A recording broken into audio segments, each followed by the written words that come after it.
La gente ci sta.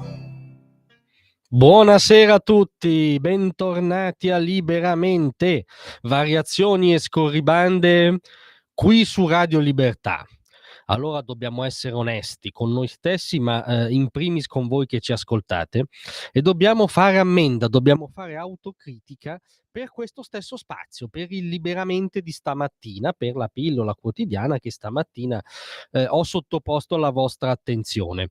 Perché stamattina abbiamo notato, cosa che ribadiamo da un punto di vista del contenuto, che in effetti se una banda di tagliagole, pluriassassini, sgozzatori di bambini, violentatori di donne, sequestratori di civili, terroristi nazi islamici, mi dice che io sto facendo una cosa giusta, beh, diciamo che qualche domanda in teoria me la dovrei porre, cioè un lievissimo campanello d'allarme dovrebbe suonarmi che forse la posizione che sto prendendo, se piace a una congrega di galantuomini di tal fatta, diciamo, si invara i suoi eredi, forse è una posizione che potrebbe essere rivedibile, diciamo, non è totalmente inverosimile che io abbia detto una cazzata, fondamentalmente è il punto scatenante. E questa cosa la ribadiamo, cioè se Hamas mi dà ragione, da qualche parte ho sbagliato a nostro giudizio, su questo non si transige, però abbiamo fatto un errore.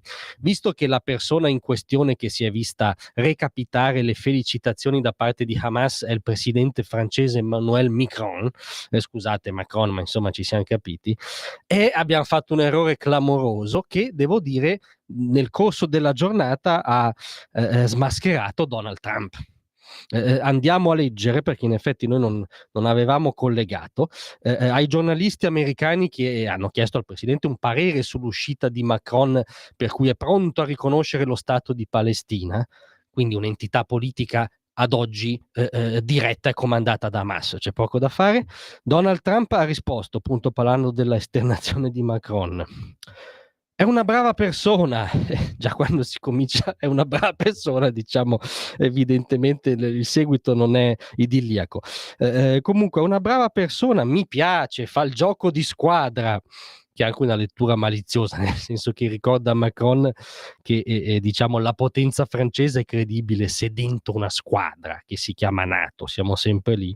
Ma attenzione, il punto che a noi era sfuggito completamente è la chiusa di Trump. Ma la buona notizia è che quello che dice non conta.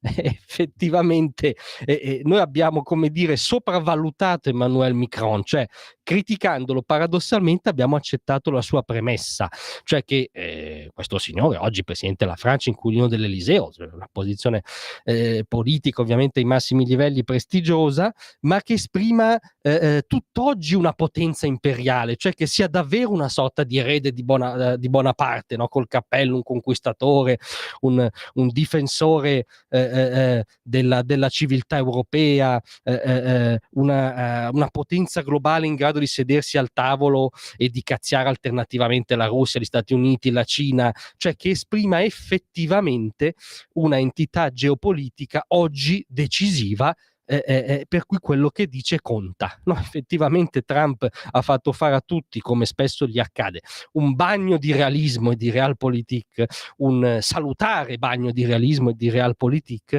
in primis a noi, diciamo, anti-macroniani ingenui, che non avevamo creduto paradossalmente a Macron e non avevamo valutato che, come dice il presidente degli Stati Uniti d'America, la buona notizia è che quello che dice non conta. E il riconoscimento che avrebbe espresso dello Stato di Palestina ha infierito Trump non ha importanza. Ecco, invece che in effetti la spatafiata di 5-6 minuti che vi abbiamo sottoposto stamattina, bastavano queste 3 parole reiterate da Trump davanti ai giornalisti americani. Emmanuel Macron non ha importanza. Grazie a tutti, a presto.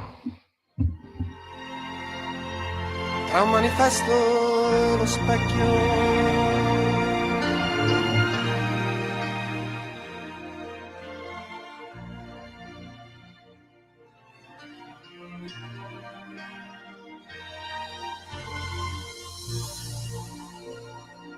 Avete ascoltato Liberamente. Yeah. Un nuovo modo per sostenere la tua